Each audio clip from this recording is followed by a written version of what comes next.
కదలిరా కదలిరా కదలిరా కదలిరా కదలిరా కదలిరా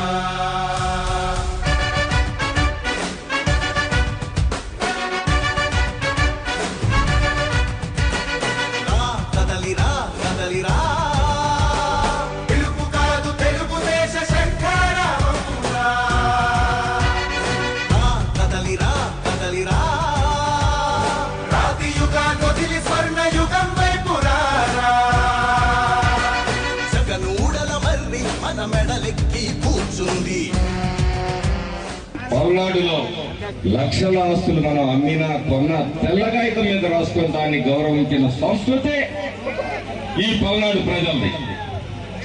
అలాంటి ప్రజలు ఈరోజు ప్రతి క్షణం భయంతో ఈ రౌడీయుజానికి, ఈ గూండాయుజానికి, ఈ రాక్షస పరిపాలనకి, ఈ పోలీసు బూట్ల కింద నలిగిపోతా ఉంది అంటే పల్నాడి ప్రజల ఆత్మగౌరవాన్ని పోలీసుల వ్యవస్థల పాదాల కింద నలిపివేసిన వ్యక్తులు ఈ దుర్మార్గపు పిన్నెల్లి సోదరులు.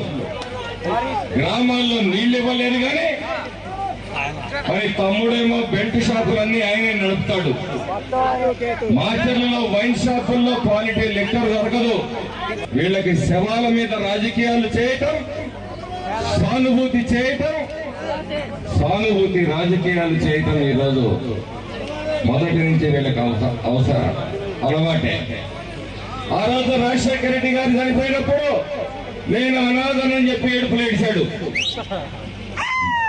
ఈ రోజు అధికారంలో వచ్చిన తర్వాత అదే రాజశేఖర రెడ్డి గారి ఫోటోని సాక్షి పేపర్ నుంచి ఎత్తి అవతల పడేశాడు.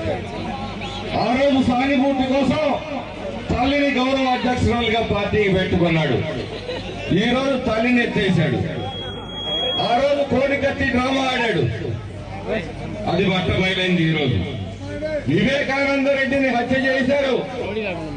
ఈ రోజు వివేకానంద రెడ్డి కూతురు, అలాగే రాజశేఖర రెడ్డి గారి కూతురు అడుగుతా ఉన్నారు, మీరే చంపారు అని మీ కుటుంబ సభ్యులే ప్రశ్నిస్తున్నారు.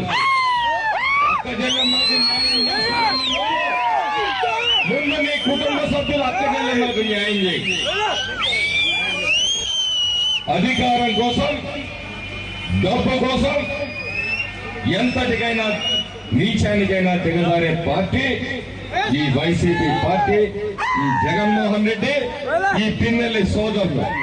చివరగా మీ అందరికీ ఒక్క మాట చెప్తా ఉన్నాను. పెద్దలు శ్రీకృష్ణదేవరాయలు గారు పక్కనే ఉన్నారు. ఒక్క అవకాశం ఇవ్వండి. 4 సార్లు అతన్ని గెలిపించారు. ఒక్కసారి మమ్మల్ని గెలిపియండి. ఈ అరాచక శక్తుల్ని అణిచివేస్తాము. మీ ఆస్తులకి రక్షణ కల్పిస్తాము. ఆడబిడ్డలకి గౌరవం కల్పిస్తాము. ఆడబిడ్డల ప్రాణాలకి రక్షణ కల్పిస్తాము.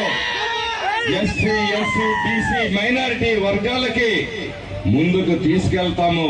సమాజంలో వాళ్ళు గౌరవంగా బతికే పరిస్థితుల్ని కల్పిస్తాము.